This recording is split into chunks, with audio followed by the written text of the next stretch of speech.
Welcome guys. इस video में जानने वाले डार्ट और फ्लटर के बेसिक्स। तो let's start with what is Flutter. Flutter है क्या और फ्लटर की पॉपुलैरिटी क्या मार्केट में। तो let's start with what is flutter. और फ्लटर को अगर हम जाने तो flutter 2 right now in the market है। तो flutter 2 is the latest version and it is from the March 2021। तो flutter is a new kid in the market and it's very powerful and strong kid. तो जैसा आप picture में देख भी पा रहे हो, it's very super popular in the market. और अगर हम उसके स्टैट्स देखें तो right now it is leading at the first position in 2021। तो अगर आप यहाँ पर इसका ग्राफ देखना शुरू करो तो ग्राफ में 2021 which is in a grey colour, right. तो 2021 में it's a 42% people are using Flutter. If you compare with a very closest content it's a React Native, क्योंकि रिएक्ट नेटिव से भी आप वही सब काम कर सकते हो लगभग जो फ्लटर कर सकता है, लेकिन उसका ग्राफ डाउन हो गया, that is in 38%। So right now your flutter is leading at the top position. So moving back to the presentation. तो now the question again is what is flutter. तो flutter है क्या। तो Flutter का को समझने से पहले हमें जानना जरूरी है कि फ्लटर का एक्चुअली मीनिंग क्या है। तो फ्लटर का मतलब होता है एक्चुअली में फड़फड़ाना, राइट। तो जैसे अगर आप इस पिक्चर में देखो तो बर्ड्स अपने विंग्स फड़फड़ा रहा है, और जैसे लेडी है ना, उसकी आइस फड़फड़ा रही है। तो flutter is actually doing the फड़फड़ाना और उससे वो अप होता जा रहा है मार्केट में, राइट। तो Google is actually invented Flutter. और फ्लटर का कोर इंटेंशन है cross platform mobile application. Initially उन्होंने सब कुछ स्टार्ट किया क्रॉस प्लेटफॉर्म मोबाइल एप्लीकेशन बनाने से। इसका मतलब आप एक बार कोड लिखो, जो आपका कोड चलेगा एंड्रॉयड पे और iOS पे भी। You need to just learn a one language, that's a Dart language.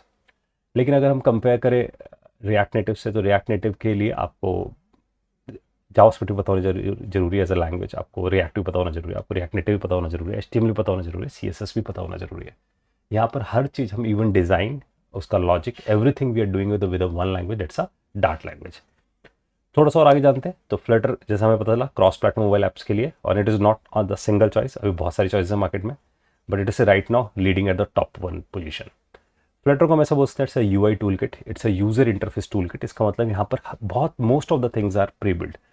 तो यहाँ पर text box, radio button, check boxes, हमारे पास drawers, app bars, bottom navigation, ऐसे बहुत सारी चीज़ें जो प्री बिल्ड मिलती हैं। उन प्री बिल्ड चीज़ों को हम बोलते हैं विजेट्स। तो यहाँ पर हर चीज़ का एक यूज़र इंटरफेस डिफाइन है पहले से। As a developer you need to just collect those widgets. हम उन विजेट्स को कलेक्ट करते हैं, असेंबल करते हैं और बिल्ड कर देते हैं अपनी एप्लीकेशन। तो आपके एप्लीकेशन डेवलपमेंट भी फास्ट है। जैसे मैंने आपको बताया गूगल ने इसे बिल्ड किया 2017 में, it is get release and it is open source. तो ये ओपन सोर्स है। फ्लटर को यूज़ करने के लिए you need to learn a language, that's a Dart language you need to learn. तो आपको डार्ट लैंग्वेज सीखनी पड़ेगी पहले। और जब फ्लटर चलता है तो फ्लटर के साथ एक बहुत अच्छा एडवांटेज है कि उसकी परफॉर्मेंस बहुत फास्ट है, कि उसकी रेंडरिंग बहुत फास्ट है। उसकी रेंडरिंग फास्ट इसलिए क्योंकि फ्लटर में जितना भी कोड आप लिख रहे हो डिज़ाइनिंग का, वो डार्ट लैंग्वेज के थ्रू लिख रहे हो। तो डार्ट एज अ लैंग्वेज काम करता है, वो फ्लटर के APIs को यूज़ करता है। फ्लटर के इंटरनल APIs भी डार्ट लैंग्वेज में ही लिखे गए हैं। तो आपकी जो ऐप जो आप बिल्ड करोगे, it is basically design with a dart, और वो फ्लटर के APIs को यूज़ कर रहा होगा, और जितना लॉजिक आप लिखोगे वो भी डार्ट में लिखा जाएगा। तो आपका entire logic is get converted into the native code. Native code में कन्वर्ट होगा, और आपका जितना भी UI वाला कोड भी होगा वो भी एक नेटिव लेयर में कन्वर्ट हो रहा है बाय यूजिंग स्किया इंजन। इसका मतलब यहाँ जितना भी आप अपना डिज़ाइन करोगे वो सब डायरेक्ट बात करेगा ग्राफिक लेयर से, जैसा मोस्ट ऑफ द गेमिंग्स करती हैं। तो अगर आप कोई गेम स्टार्ट करते हो तो गेम डायरेक्टली आपके ग्राफिक कार्ड से बात करती है, आपकी ग्राफिक लेयर से बात करती है, बाकी लेयर्स को बाईपास कर देती है। सेम ये भी यही कर रहा है। ये कह रहा है जितनी भी मैं रेंडरिंग करूंगा आपके ऐप के लिए, I will talk to a graphic layer via a Skea engine. तो मैं स्किया इंजन को यूज़ करूंगा जो क्रोम भी यूज़ करता है रेंडरिंग करने के लिए। अगर आप इसे कंपेयर करो किसी और से, दैट्स अ रिएक्ट नेटिव, क्योंकि React native is sitting on the second number.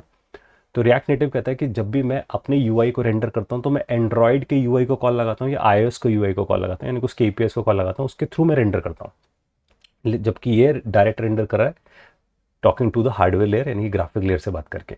तो ऑब्वियस है इसका जो रेंडरिंग रेट होगा या रेंडरिंग की लेटेंसी होगी वो बहुत बेटर होगी compare to a React Native. तो यहाँ पर एनिमेटेड एप्लीकेशंस या 2D गेम्स वो ज़्यादा बेटर रेंडर करेंगे यहाँ पर। और साथ साथ अगर हम समझें तो जितना भी आप अपना कोड लिखोगे, it is get converted into the native code. तो आपका जितना भी डार्ट में लॉजिक होगा वो भी किस में कन्वर्ट होगा, नेटिव कोड में। इसका मतलब आप जिस तरीके का प्रोसेसर आर्किटेक्चर यूज़ कर रहे हो, either you use arm based machines और आइदर यूज़ x86 और x32 बिट, तो it is get converted into that native code. तो ये उस नेटिव कोड में आपके पास कन्वर्ट हो जाएगा। तो this is we understand what is actually a Flutter कि फ्लटर आपके पास है क्या.